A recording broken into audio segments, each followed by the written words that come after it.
எதுவுமே சரியில்லை, எல்லாமே தப்பா இருக்கு அப்படின்னு ஒருத்தர் குற்றச்சாட்டுகளை அடுக்கி வச்சிருக்காரு ஒருத்தர். யார் அவர்? எதிர்க்கட்சி தலைவர் எடப்பாடி பழனிசாமி அவர்கள். அவர் வெளியே வந்தோன்னே என்ன சொல்றாரு அப்படின்னு பார்த்தீங்கன்னா, மொத்தத்திலேயே கரூர் பிரச்சனை இல்லை, முக்கியமான பிரச்சனை காவல்துறை போதுமான பாதுகாப்பு அம்சங்கள் செய்யலை அப்படிங்கிறது தான். 500 காவலர்கள் பாதுகாப்பு பணியில் இருந்தாங்கன்னு சொல்கிறாங்க. ஆனால் நான் டிவியில் பார்த்த வரைக்கும் எங்கேயுமே போலீஸை பார்க்கல, நான் எல்லா செய்தி ஊடகங்களையும் பார்த்ததுக்கப்புறம் தான் இதை சொல்கிறேன் அப்படின்னு சொல்லிட்டு அவர் ஒரு கருத்தை முன்வைக்கிறார்.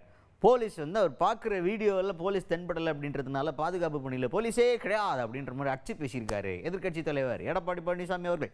தமிழக வெற்றி கழகத்தின் தலைவர் 4 மாவட்டத்தில் மக்கள் சந்திப்பு கூட்டத்தை நடத்தியிருக்கார். திருச்சி, அரியலூர், நாகப்பட்டினம், அடுத்து திருவாரூர், அதுக்கு பிறகு நாமக்கல், அப்புறம் தான் கரூருக்கு வந்தார். ஏற்கனவே 4 கூட்டத்தில் எவ்வளவு மக்கள் அந்த நிகழ்ச்சியில் பங்கு பெறுவார் என்று காவல்துறைக்கு தெரியும், உளவுத்துறைக்கு தெரியும், அரசுக்கும் தெரியும். அதற்கு ஏற்றவாறு இடத்தை ஒதுக்கி இருக்கிறார். அவர் கேட்ட இடத்தை ஒதுக்கல. அதோடு எவ்வளவு மக்கள் வருகின்றார்களோ அதற்கு ஏற்றவாறு காவலர்கள் பாதுகாப்பு பணியில் ஈடுபட்டிருந்தால் உயிர் சேதத்தை தடுத்திருக்கலாம். அதுவும் செய்ய அரசு தவறிவிட்டது. அதோட காவல்துறை அதிகாரிகள் ஒரு பேட்டியில் குறிப்பிட்ட பொழுது, தமிழக வெற்றி கழகம் கரூரில் மக்கள் சந்திப்பு கூட்டத்தில் 500 காவலர்கள் பாதுகாப்பு பணியில் ஈடுபட்டு சொன்னாங்க. அப்படி தொலைக்காட்சியில் நான் பார்த்தேன், ஊடகத்தில் பார்த்தேன்.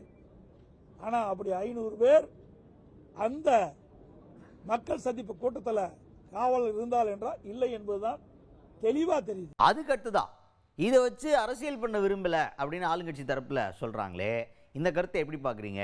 நீங்க இதை வச்சு அரசியல் பண்றீங்கன்ற விமர்சனத்தை முன்வைக்கிறீங்களே, அதை எப்படி பாக்குறீங்க அப்படின்னு கேட்டா, அதுக்கு எடப்பாடி பழனிசாமி அவர்கள் என்ன சொல்றாருன்னா, நானா அரசியல் பண்றேன். என்னப்பா இப்படி பேசுறீங்க?